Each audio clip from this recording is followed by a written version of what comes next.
Hello, everyone. Welcome to Beyond Life Paranormal Research Podcast. I'm your host, Russell Reynolds. Sorry for the hiatus last week. We had some terrible storms out here in Missouri, and our Wi-Fi was acting up. Plus, we were getting ready for a Paracon. So we're back this week, and I got an awesome show tonight with an awesome guest. My guest tonight, you've probably seen him on the show, The Haunted Hospitals. He's also an author. He will be at the Warrens Paracon in September in Gettysburg. Please welcome my guest at this time, Ernie Atwell. Hey, What's up, Russell? How show. you doing, man? Good. Glad to have you on. Man, first, before we get started, I can't thank you enough. I'm honored. I know it took some going back and forth to get me on here because of some scheduling and then some technical issues, and so tonight's going to be awesome because it must have lined up that way, man. This is just the right time, you know. Yeah. So tell my audience a little bit about yourselves that aren't familiar with you and your work. For those that don't know me, my name is Ernie, and I am co-founder of Paranormal Inc. and co-host of Step Into the Paranormal podcast on WLFE DB Radio. Currently released my second paranormal book, and like Russ said, you may have seen me on season 3 of Haunted Hospitals on Travel Channel and Discovery Plus. Awesome. So what got you started into the paranormal? Real quick, man, before I start rambling, I gotta wish a very happy birthday to my good friend and brother Scott Porter. So happy birthday, and congratulations to you and Stephanie on your upcoming new arrival. And I'll see you guys in July. What got me started, Russ? I got into the paranormal based on my religion. I was born, raised, and still am practicing Roman Catholic. And I grew up with my grandparents who were strict Catholics. So in doing so, I went to Catholic elementary school, and I always had this, like most of us that's in this field, I always had this obsession with, back in my day, it was spirits and angels, and, paranormal wasn't as, mainstream as it was. And being one of those kids that loved everything Halloween, 365, I had this fascination with visitation and angels and things along those lines. And in my own demented mind, so to speak, it kind of coincided to something spooky for me. Now I'm talking early 70s. I was, I guess, around 9 years old. I became like a real avid reader. And anything I could get my hands on that had to do with visitation and prophetic visions and, angels and loved ones coming to see you, I just read everything that I could. And that continued until age 11, when I had my first paranormal experience. And I was fortunate enough to witness a full-bodied apparition that at first I thought was a live human. You know what I mean? And it turns out to be a spirit. Now, I didn't go. I mean, I continued, my research into religion and spirits, and for my whole childhood. Now, I didn't go on my first investigation until 1999, and then it was just like a periodical thing that I would do until 2004, when one of my best friends and I were in Gettysburg, and we had an encounter one evening before we left to come home. And that just kind of kicked it into full gear for me. And it's been nonstop, basically for the last 20 years. Nice. On haunted hospitals, were you investigating the hospitals on the show, or Can you say that one more time? when you were on haunted hospitals, were you guys investigating the hospitals for hauntings? No. How it all transpired, for those that don't know me, I'm a 27-year veteran cop, and I still am. And I had an incident that happened one night while at work, and I'll get into it later. But one of the main topics of my second book that was just released last month is based on paranormal experiences paranormal experiences while working on duty. But I had an incident occur, and I kept it to myself for quite a while until I started letting people that I work with in the paranormal field know about it. And one day, I'm sure James Anito. James Anito contacted me, and he was like, "Hey, man, you got to call this lady. She's real interested in you." And I was like, "Okay." So I called this lady, and she was from the show Paranormal 911, and they got wind of the story. So they wanted to fly me up to Canada and film an episode of Paranormal 911. Now, I told them, set it all up, send me the itinerary, and I'll be on my way. Lo and behold, when I got the dates and the times, I had 3 events scheduled that week that I was hosting, and I couldn't back out of them, man. I didn't feel right. I felt that would have been selfish, people buying tickets, looking forward to investigating with my paranormal partner Dave and I, and then me canceling out, 3 days before. So I contacted them, and I just explained and told them, if you're ever interested, call me. About a year after that, my friend Dan Class, he contacted me and was like, "Hey, do the same thing. Call this lady. She's interested in your story." So I called her, and it's the same production company, but one end does haunted hospitals and the other does paranormal 911. So they were like, "Hey, we're going to film your story.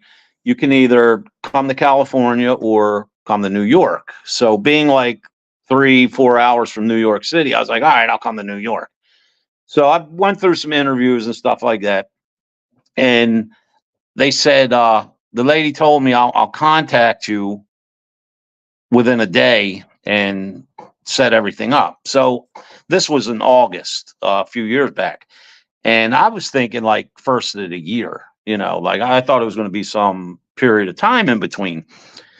Well, when I received my phone call, they were like, "You need to be in New York in 2 days." So I just jumped in the car and away I went. And it was actually my first time in New York City. But back to the main question, the episode I was on was basically a reenactment of something that occurred while I was working in 2014. Mhm. Oh, nice. Yeah. Do you go out and do, like, residential places too when you investigate, or is it just public Yeah, I events? mean, Dave and I, we started Paranormal Inc. in 2017. And the way that came to be was I was part of Paranormal Research of Maryland for like 7 years. And I kind of wanted to go off in a different direction. So I had a discussion with Dave, who's my best friend, that I was going to leave the team and I was going to go on my own. Dave decided to come with me and handle all the technical stuff. So at that point, we resigned from the team, started a 2-man project, and our main purpose, of course, was still to investigate residential, commercial, and land-based hauntings for people. And also, we wanted to start getting more into the lectures and the seminars. And we basically hit the ground running and it snowballed from there. Nice. Yeah, the Paracon scene seems to get pretty busy for us investigators that do it. It does. It's so much, and with me still having a full-time job, you know, um, I try to, what I do is I try every year, January, I try to put all my leave in for the entire year. I got this month, I got this, and next month I got that, and Right. get it all set, at one time. And then, of course, like the Warren's Paracon, I knew that was coming, but I didn't know when. I was waiting to hear from them. So that you have some that pop up sporadically, we host a lot all over the country. We host a lot of public investigations. So the fortunate thing with my job is I'm off every other weekend. And Mm. that's kind of unheard of for being a cop, but I'm off every other weekend. And normally if something falls on a weekend that I work, I don't have no trouble, taking off. So it kind of works out. Yeah, I'm the same way. I also work a full time job myself too, and do the Paracons and Yeah. paranormal investigation people's houses, and Work has a way of interfering sometimes. it sure does. But my job's pretty. I work for a school, so my job's pretty well laid back, like kind of how yours is. If I need off, hey, Yeah. we'll put it. Yeah. But the good thing is, man, I can retire whenever I want. I'm, you know what I mean? I got the years in, so, I'm just, hanging on. I think as long as my body and my mind can continue the way it is, I think hopefully I have a couple good more years in me, so, but, and then birthdays, man, they keep creeping up on you. You know what I mean? Once you hit a certain age, it's like my birthday's this month again. And I'm like, man, it just felt like 3 months ago, it's like, slow down a little bit. Yep. That's like mine's in October because I'm close to Halloween, so What date is it? What date? 28th. Wow, because my paranormal partner Dave, his birthday is the day before Halloween. Oh wow. So that's cool. Hey man, maybe one of these years we can get together and get like a Halloween birthday Yeah, collaboration going on. definitely. Yeah, we're always up for that type of stuff. Yeah. Well, we haven't been to Missouri yet, so maybe we can work on something out your way. Yeah, definitely. I'll talk There's to a Dave lot and of we can. What's that? we have a lot of history out here between Mormon massacre, Civil Wars, Wow. and slavery. Right. Wow. Tracy Rizzo said her birthday is Halloween. Oh shoot. Well, who is that? Tracy? Tracy, Tracy Rizzo, yep. Well, hey, when we hook up that collaboration event, come on out, Tracy, and hang with us. And then Michael Sublet said, "You're a cop. I'm a 20-year veteran paramedic." Oh wow. God bless them, man. Them guys. We man, I my hat's off to the paramedics and the firefighters. We work hand in hand with them, you know what I mean? And those guys, they're busier than the police. Oh yeah, You know, they're when I started my career, I worked in Baltimore City, and I'm sure everybody's familiar with Baltimore City. And I tell you what, man, I always knew. I always tell everybody, when you get to the city limits because you're going to see an ambulance going by, and it's just a firefight. People don't realize what the firefighters and the first responders, along with all them, what they deal with on a day to day basis, man. Oh yeah, You gotta have nerves of steel. yeah. I've got a few buddies that are paramedics. My one Yeah. buddy's a paramedic and firefighter, Mm, so he's gone weeks at a time yeah. home. So Right. Yeah. God bless them, man. Because that's you see things. What do I say? Your eyes see. Your eyes like take a picture, and your mind just never forgets it. I mean, I started my career in '97, and there's just certain things that don't go away, and they just stay there. And when you think of them or something reminds you of it, it was like yesterday. You know what I mean? yeah, Michael says, yeah, I got lower back injuries, a wicked case of Mm, PTS, and an ugly T-shirt out of it, but I wouldn't change it for the world. yeah, yeah. I mean, it. You know, I know we're getting off topic, but I'm a field trainer at work. So when people come out of the academy, you know, I might get selected to train them on the street till they're ready. And, I always tell them, and I'm sure this is the same for the fire department. I can teach you proper safety techniques and defense tactics and how to write a report and the proper way to position your car if you make a traffic stop. Those Mhm. things can be taught.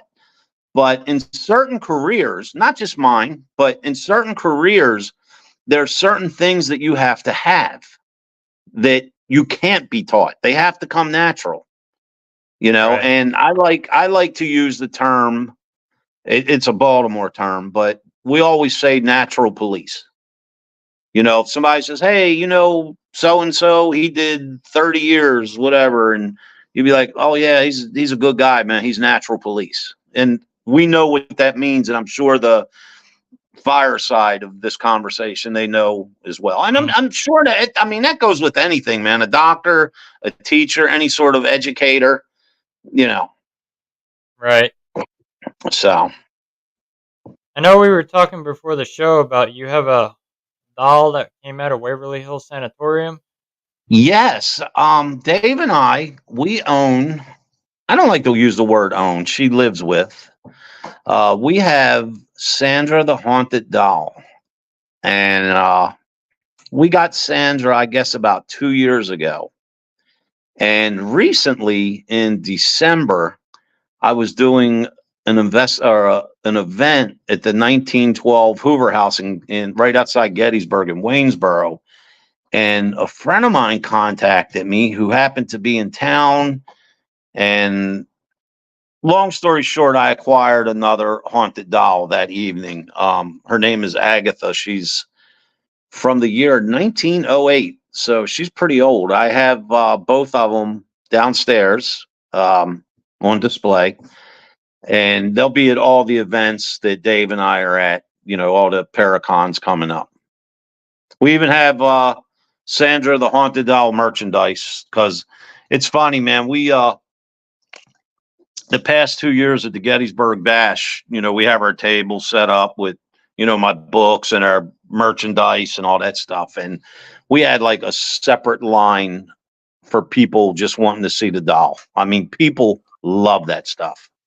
I mean, so do I, but it's just Right. incredible, man, the amount of respect and attention and love that these dolls, because there's quite a few people have some legitimate haunted dolls. You know what I mean? And we were talking about that too. But yeah, so it's good, man. The dolls that we have, Agatha and Sandra, they're very appreciated, very respected, very loved, and we try to give them the attention and the stardom that they deserve, that they need. You know what I Mhm. mean? So it's all good. It's all good. Was she a spirit from that died at Waverly from tuberculosis, Well, or? the story is, and I had this backed up. I had two different mediums. I mean, world renowned mediums do readings on Sandra without them knowing anything.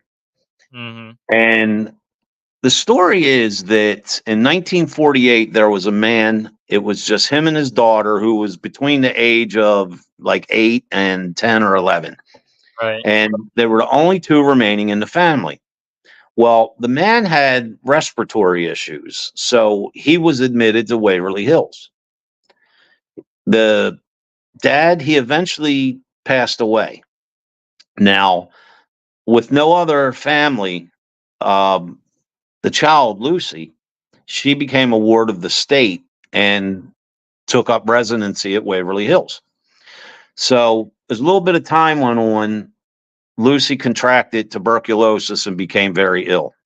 Okay. Now, keep in mind, like I said, this was in 48.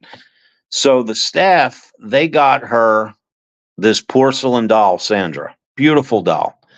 And Lucy named the doll Sandra. Well, when Lucy eventually succumbed to her injury or her illness and passed away, they put up like a little memorial for Mm. Lucy, and they had Sandra there. And according to the staff at the time, the activity just picked up, was through the roof. So as the years went by, they wanted the doll out of the sanatorium. So the doll started getting passed around from like employee to employee to employee. Now, a few years ago, uh, I don't, somebody that follows us or whatever, I don't know him personally.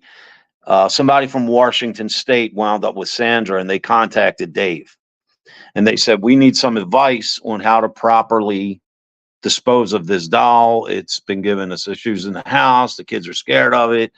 Doll's been passed around. It's been the same thing the whole time.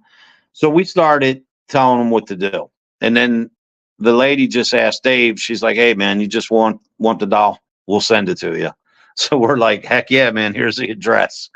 Now, if you go on our website, paranormalinc.net, all our links are there. You can go on our YouTube channel.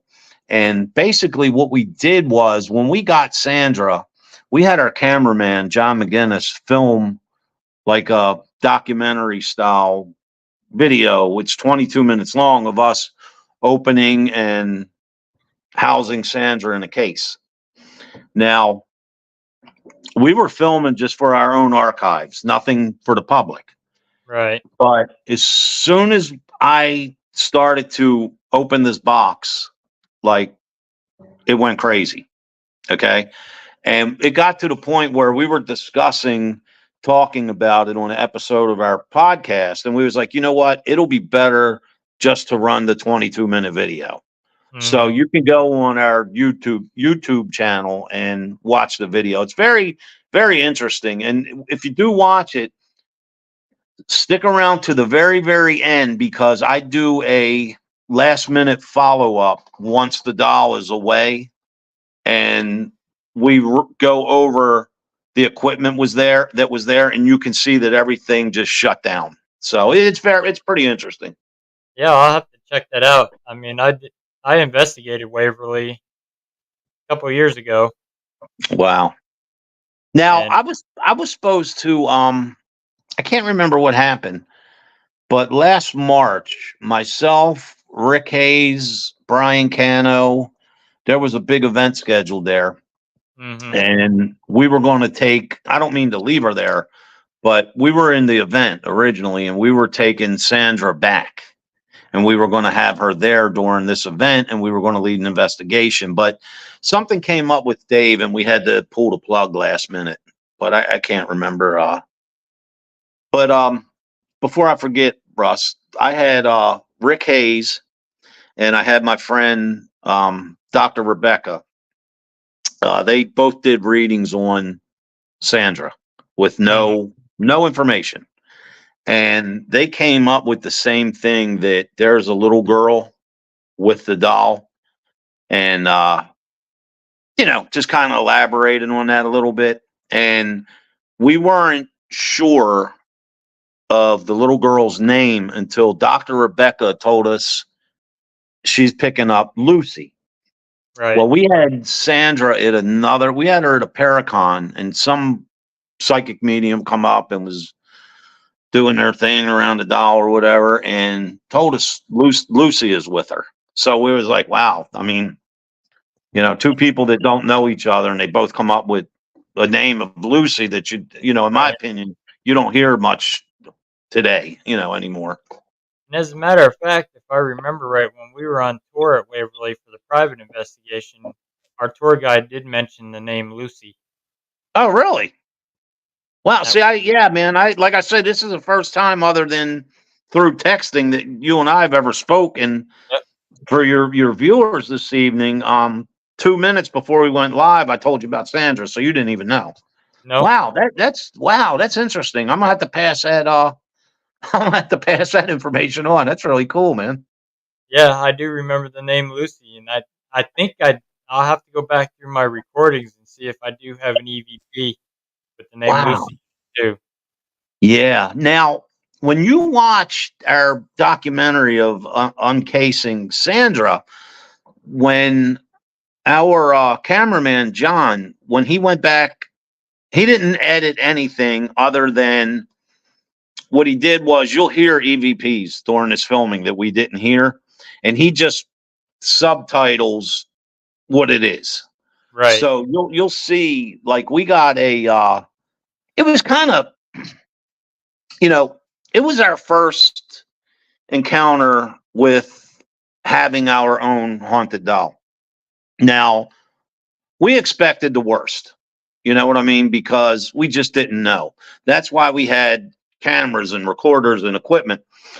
But the funny thing is, and by no means am I a psychic, a mean, nothing, man. I have to have hard evidence, I don't Right. feel anything other than natural human instinct. You know what I mean? And it was something when I gloved up and Dave and I took this doll out of the box, it was like a feeling to come over like, there is nothing bad here.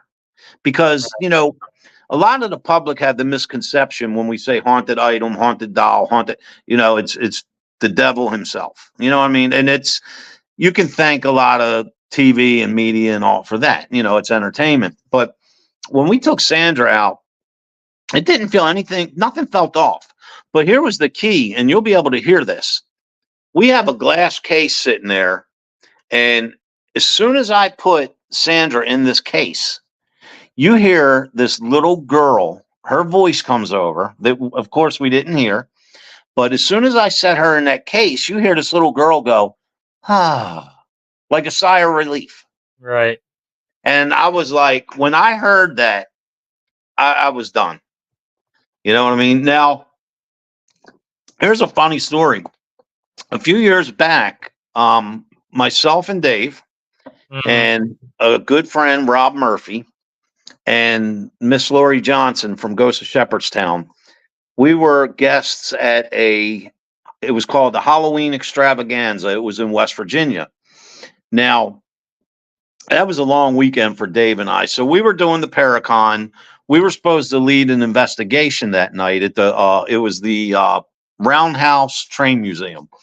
Right. And we we were just out of steam. And so we said, look, man, we're going to pass the investigation over to Rob Murphy, our friend from Elite Paranormal. Let him handle the public investigation for us. Now, before I packed my table up, the people that ran the Roundhouse, good friends of ours, I went to Mike, who runs it, and I said, hey, look, I don't want to keep lugging Sandra back and forth from the hotel. Can I lock her in your office? So no one knew except the caretaker, Mike, that Sandra was in the closet in his office. Okay. Mhm. So Paracon's done for the day. Rob's out in the wherever, he's leading the investigation. Now, Mike's wife, real nice lady by the name Spring, just like the season, she's in the office and she's doing her paperwork and all this and that. She hears this noise. Well, she calls her husband Mike on the radio and says, hey, I think the refrigerator is about to go up. Can you come down here and check it out? making this terrible banging noise. Mhm. So when Mike gets to the office, there's no noise, no nothing. As he's getting ready to leave, he hears this bang. Well, Mike said to himself, "Oh no, this is coming from the closet." So he still didn't say nothing. So he called Rob, who was leading the group. This whole entire group comes to this office, and Mike never told Rob a thing. He just said, "Hey, man, we're getting this banging coming from the closet." Well, when Rob opens the closet, he sees Sandra. Now, being the guy Rob is, man, good dude, very smart, very Mhm. experienced investigator. He goes into the closet, shuts the door, and he says to Spring, he knocks like on the wall, "Is this the noise?" No. He rattled some mops and that were in a bucket. "Is this the noise?" No. He rattled Sandra's case. And she's like, "That's a noise. That's a noise." So when he opened the door, he was like, "Here it is right here." So when Dave and I came back to the Paracon the following morning, man, they couldn't wait to get to us to tell us that Sandra started reacting. So it was real cool, man. And the good thing is I wasn't there, Dave wasn't there, so they can't say, "Oh, they Right. planned something," you know? Well, at least she's not like Annabelle. Yeah, yeah. I don't think I don't think my wife would like that. But I tell you, if you don't mind me for a few minutes talking about my other doll, Agatha, I have this theory, man, and people that read my books, they understand. I feel that when we're put into our physical body, our life is planned out, and we're just unaware of the mission we're about to start. Okay. And that kind of goes back to my religious beliefs. Now, Pam Berry from 1912 Hoover House, when she contacted me months ago and said, "Hey, can you come up in December, do a seminar, lead an investigation?" I said, "Sure." Um, she goes, "All right, here's 3 or 4 dates, pick one." I was like, "I don't know, man. Give me the 16th." Now, my wife, when I do like local book seminars or book signings, my wife will go with me. Or if it's a close Paracon, she'll come up, spend the day. She doesn't travel with me because I think she loves my dog more than me, and she doesn't like to put him in a kennel. So it's Right. easier to stuff Ernie away in a hotel room for a weekend, and she stays home with the dog. So she was adamant on coming to this investigation on December 16th. And I'm like, okay. So we go up to the investigation. About midway through, I get a phone call from my friend. If you're watching, Sherry, hi. She is a homicide detective. And she says, "Hey, are you still at the Hoover House?" And I'm like, "Yeah, we got a few hours left." She's like, "All right, hang tight. I'm on my way. I got something for you." And I'm like, "Wait a minute. You're driving all the way up from Maryland and I'll see you at work in a couple days?" She's like, "No, I'm 10 minutes away." And I'm like, "Okay, whatever." So Sherry shows up and I'm like, "What are you doing up?" Because, I mean, we're out of town. She's like, "Oh, I was at a Christmas party. And it just happened to be this 10 minutes away the same night you're at the Hoover House." And I'm like, "Oh, wow, that's cool." She said, "Here's what happened." She said, "We were having a secret Santa. Someone dropped off an anonymous gift. We don't know who dropped it off. We didn't see them. It was wrapped up. It was there. So this man, however they worked their secret Santa, this man chose this gift. Well, when he opened it up, it was with paperwork and it was saying that this doll is haunted. It has the spirit of a witch with it from 1908 and going on and on and on. This guy has a complete meltdown. He's like, "Get this thing to freak away from me. I want no part of this, whatever." So Sherry pulls him aside and says, "Hey, look, man, if you're serious, I got a guy 10 minutes away. He'd be more than happy to take this doll off your hands." And he's like, "Do whatever you want with it. Go outside and burn it. I don't even want to look at it." So he was that terrified. So anyway, she brings me the doll. Now we're at the Hoover House. She brings the doll in, take it out of the case. And my wife was on her way over to see it. And I knew what was coming next. And this is where it gets strange. When my wife come over, took one look at this doll, and I mean, Russ, she busted out crying hysterically. Okay. Right. And I knew why. I knew why. Her mom recently passed away. Hmm. This doll looked like someone took a picture of my mother-in-law and made this doll from her picture. Oh, wow. That's how much it resembled her. So of course, everyone, I mean, we had a mansion full of guests that were there to investigate with us. And, my wife just basically took her phone out with a picture of her mother and held it next to the doll and let people look. And I tell you, this is the first time this ever happened. All the years we've been doing this, the mood shifted so drastically, so quickly that we ended the event. Like people were like, I'm so emotionally done. Like we're done here. You know what I mean? And that's how the night ended. And my friend Stacy Lee, she was the psychic medium with us that night. And she did like a reading on the doll because we didn't read the paperwork. I didn't want to know anything about it yet. And that's a whole different story. But, Stacy told me, she's like, this doll was meant for you, because those people that know me know I don't believe in coincidence, and everything just lined up. I just chose a random date. It happened to be the same date and time that my friend was going to be in the next town over. It was the same night that my wife, for some reason, decided to go with me on a public investigation. So it was like the universe just came full circle, man, and brought Agatha to me. Right. Deanna Pennington Simpson said, as a young girl, I used to go with my mom and grandma to visit my great aunt when Waverly was a nursing home. You could feel the energy. Wow. Let me tell you about Deanna. I know Deanna. Deanna is one of the most genuine, sweet, nicest ladies you will ever meet. And I just got to see her 2 weeks ago at a book signing I did in Gettysburg. And for those of you, and I hate to put you on blast, Deanna, but I'm going to.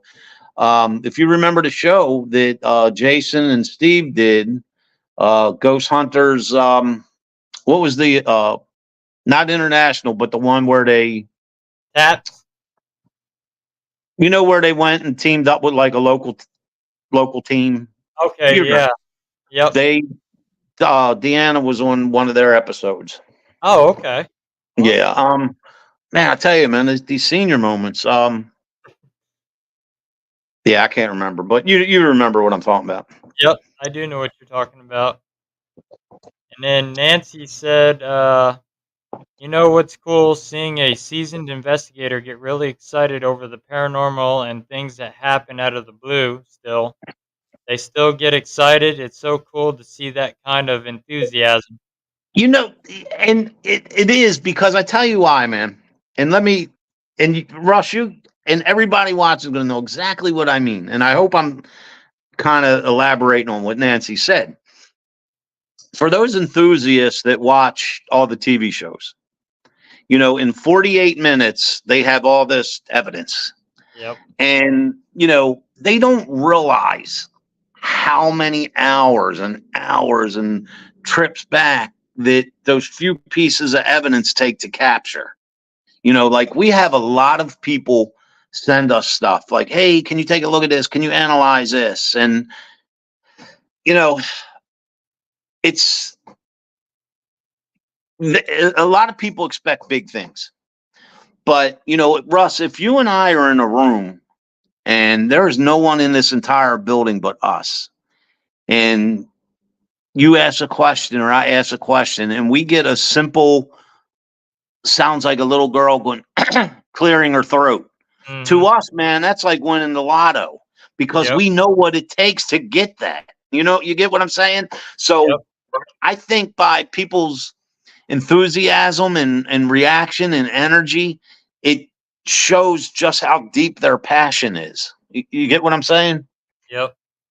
Nancy said you wait all night and you hear bread. And you hear what? Bread. Bread? Yeah, that's I'm missing something. so am I. But she is right. Right. We do wait all night to hear or Yeah. happen. And the thing is, you know, doing this for quite a while, and those of your viewers that's been doing this for a while, you know that, like I said, that just the slightest piece of evidence, you almost know immediately if it's something legit or not. And it's like, Right. how can you not get excited?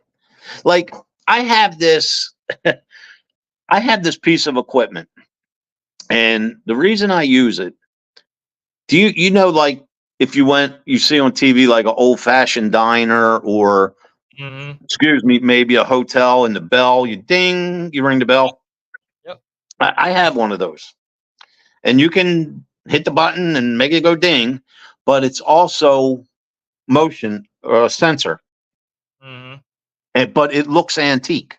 So, the philosophy is if we're leading a public investigation at a historic hotel or bed and breakfast or mansion, a spirit is from that time period is going to be more likely to interact with something they're familiar with Right. rather than, hey, come up to this new gadget they just invented, last week. Mm-hmm. So I have this bell, and we were hosting a public investigation a few weeks ago. And my friend Sherry, who got Agatha for me, she was there, and I had this bell out. And I was saying something about, hey, if you want to spend, because we were at a bed and breakfast, you want to spend the night with us and hang out and join the party, you need to let the people know you're here. You got to go up and ring the bell. And Sherry was like, if that bell rings, and then no sooner, man, ding, the bell rang. So and then it started going on cue. So it's really cool, man. But you can't not have the enthusiasm, man, because we know what that piece of evidence, I think the TV shows desensitize people to the fact where, they want to see a ghost walk across the screen. And Yep. come on, man, that's not going to happen quite often. Nope. So those that are really passionate, they know that just that slightest little something's not right, man. That's like the jackpot. And Nancy said, and it can mean nothing, but the one time that it happens and it makes sense keeps you going forever. It does. It really It does. And especially the thing is, like, I have so many examples. Like my first book, when I had my first encounter at age 11, a few weeks later, a friend of mine was at the same place with me, and he saw the same thing. I noticed that his attention was off our conversation. So when I looked in the direction that he was looking, I seen that spirit again. mm-hmm. So, and it happened to my cousin as well that was there with us one night. And like for those that haven't seen my episode of Haunted Hospitals, it was entitled The Ghost on the Road. And I saw this apparition of a female.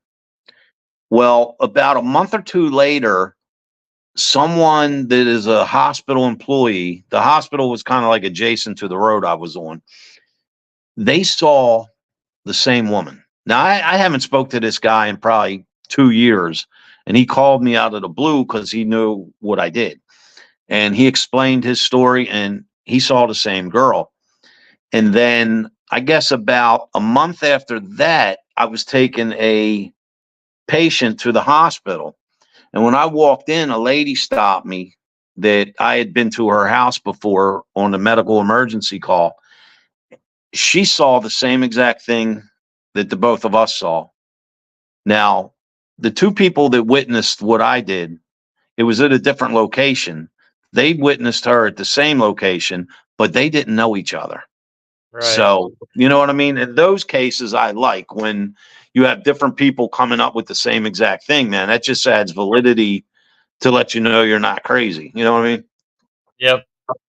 Uh, Catholic demonologist Sarah said, I'm also a nurse and used to work at the Sussex Hospital in New Jersey. Experienced some paranormal activity there after midnight. Wow. I've never been to that hospital, but I've actually heard of it. I don't know how or why I've heard of it, but I've heard of that hospital. Yeah, I've heard of it as well, being from the East Coast. I wasn't too Yeah. far from New Jersey, so Yeah. That's I vacation every summer in New Jersey since I was like 4 years old, man. I actually absolutely love Jersey, man. I used to Jersey. be a DJ back in the day, so I used to DJ all over the place. Oh wow, wow. But Jersey sometimes gets a bad rap, man. But I love it. I absolutely love it in Jersey. Nancy says, "Yep, in my house was the two pieces of paper next to each other, and one whips up in the air, and the other sits there not moving, and I'm yelling, 'I saw that! Ha! Yes, booyah, bitches! Validation!'" Hey, that is one thing, man. When you're in this field, you got to have all of your five senses on alert at all times because when you do eventually experience something, it's quick. You know what I mean? And you got to be ready. You got to be ready to process it. Well, that's like one evidence I got from an old hotel we were doing, and my 2 members stayed in the back part of the library, so I walked up to the other part by myself, and I hear this metallic clank. Mm, And you'll hear me I was live on TikTok mm. at the time, and you hear me react to it, I go, "What the hell?" And then I'm looking for it, and my one member heard it, and she was like, "Was that you?" I was like, "No." I'm like, "Something didn't want me coming back here." So I walked over to this metal toolbox, lifted the lid, and recreated the sound. Wow.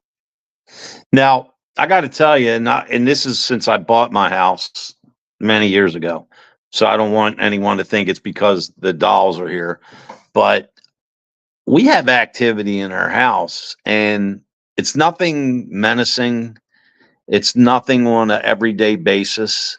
Right, It's just the slightest things, and it's so sporadic, but it's so intriguing because, like, my wife will go to bed at night, and I'm up all night, and it's kind of like I'm always waiting. Like, what am I going to hear? What am I going to see? You know what I mean? right, I don't want to say fun, but it's exciting. You know what I mean? Because like I think in the past week I've experienced two or three things, very minor, but then it'll stop for 3 or 4 months, and then one or two things will happen again. And the funny thing is, since Dave Seiler and I became best friends and started Paranormal Inc., it seems that if something happens a few times in a week at my house, something happens at his in that same time frame.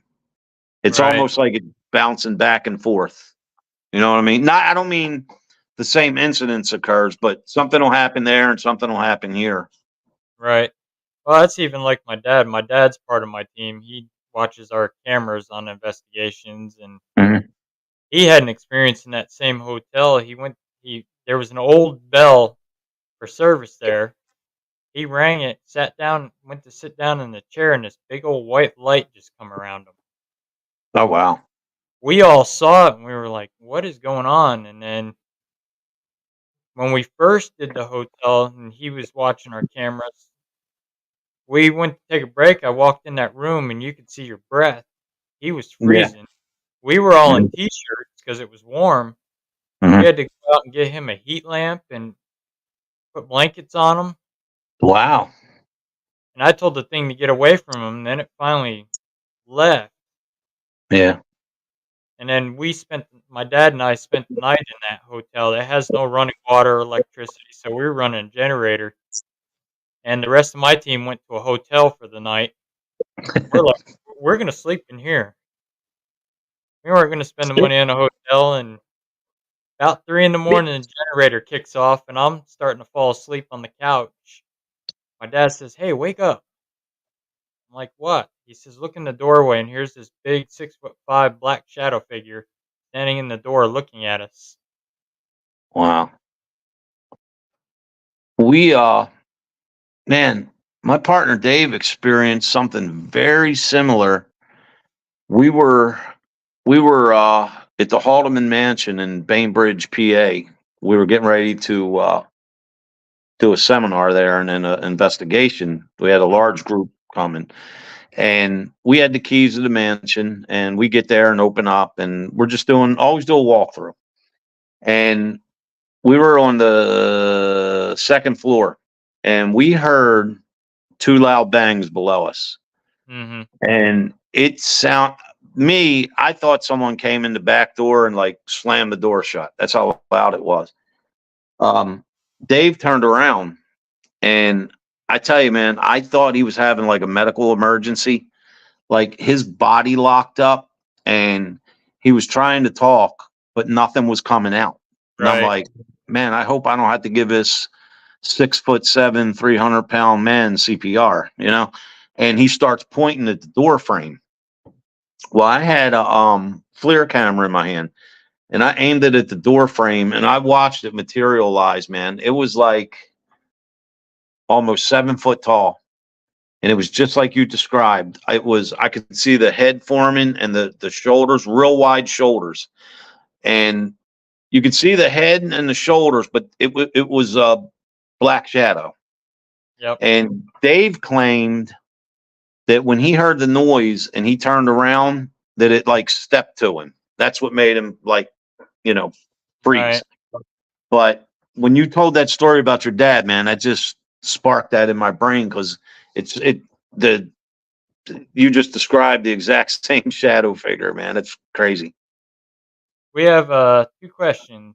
Sure. Sarah said, "Are you spiritual sensitive empath Ernie and Russell?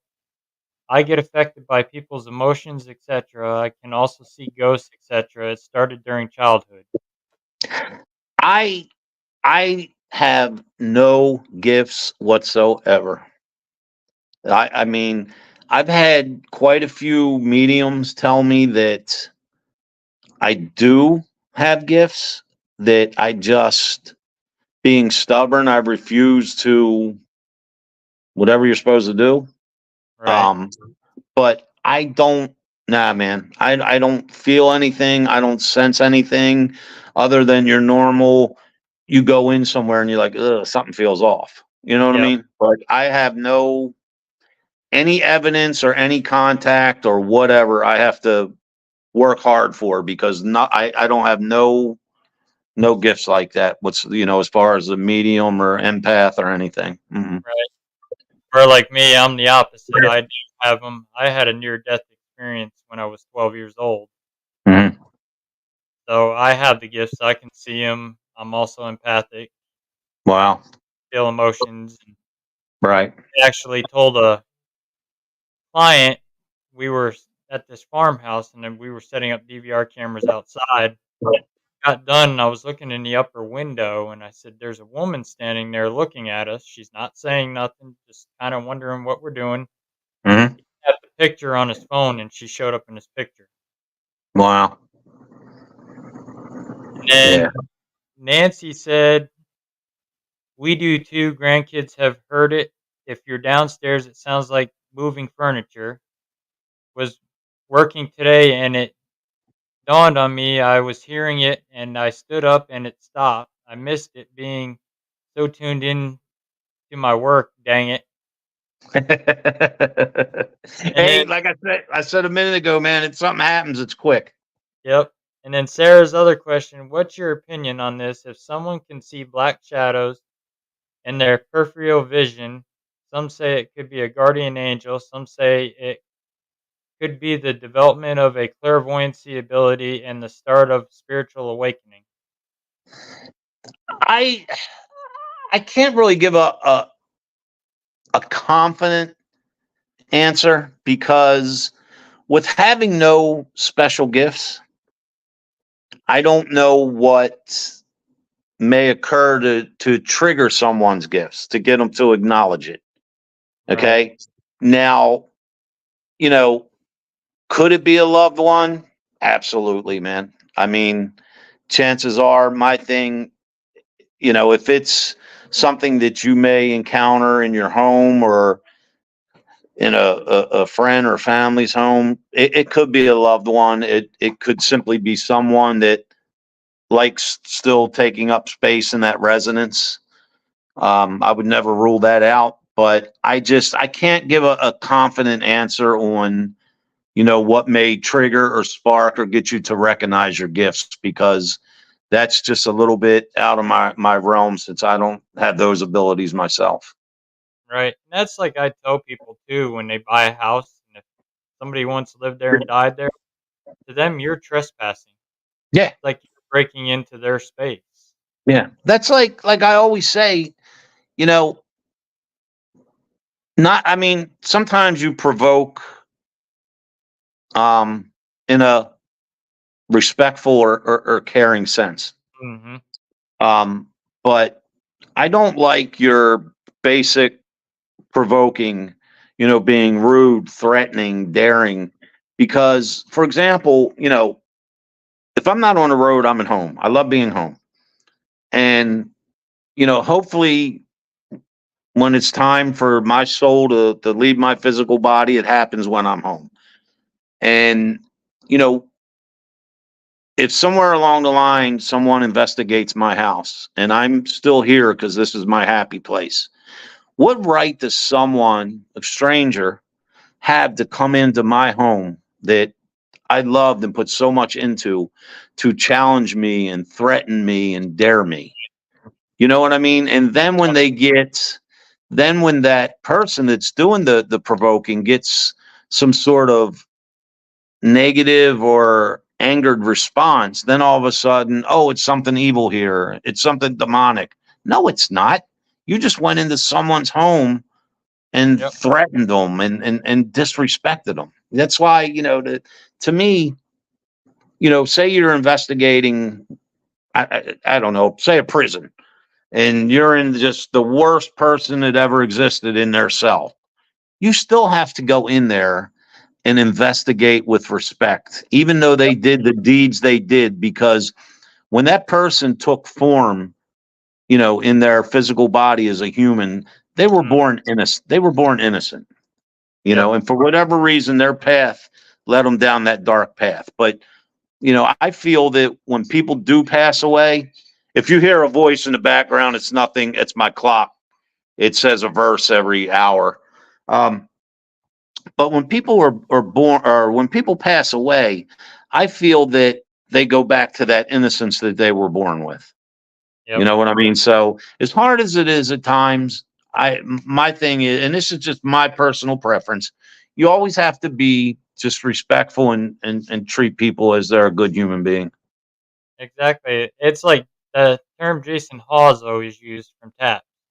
They were Right. human. They were people once too. Yeah, yeah. Just they're a person without a body, and I mean, it's hard to always remember that, because sometimes you get startled or whatever. But I look at it, from the spiritual or religious side. I whatever we encounter, to me, it's someone's soul, and that's always what's on the top of my mind. Nancy said my dad died in our childhood home. Part of me feels like I should tell him, but then nah. And then she said, "Oh, I'd be so like boo." I think we need to investigate with Nancy. She sounds like a lot of fun. Yeah, she does. Well, we're at our 9 o'clock hour. I got another show coming on after me, so we're gonna get ready to wrap up. If people want to get a hold of you to book you for Paracons, and how can they get a hold um, of you guys? Very, very simple. You can go to our website, paranormalinc.net, and the ink in Paranormal Inc. is INC. Um, all mine and Dave's information is there. Or if you're on Facebook, you can just find me, Ernie Atwell. Also, and you know this, Russ, on Facebook, I have a closed page, Paranormal Inc. Yep. and send me a request. Everybody, send me a request on Paranormal Inc. And there's a reason I keep it closed. Okay, we have to accept you in, and of course we will. But there's no judgment there. There's no controversy, drama. We don't allow it. You know, but if you are a member of the Paranormal Inc. page, feel free to post whatever. Whether you sell stuff, promote stuff, if you're going to be on TV, you're getting ready to release something like events, that's what it's there for. Because believe it or not, you know, all the friends I have all around the world and how I met Russ, and it was through that. You know what I mean? So it's a way of just everyone just uniting. Dave and I like to say one love, and that's what it is. And all the years that I've had the Paranormal Inc. page, we had one guy come on with a smart comment being disrespectful. And I mean, he was instantly gone. So we don't tolerate it. Post your evidence, ask, if you have a question, what do you think this is? That's what it's there for, man. It's just everybody that loves this and loves everything we do, come on there and post away. All right. Well, we're going to end the show here. I thank you, everybody, for tuning in tonight. I thank you, Ernie, for being my guest tonight. It was my pleasure, man. I was so honored to finally have the opportunity to come on. And thank you, everybody, for tuning in. We'll see you again next week.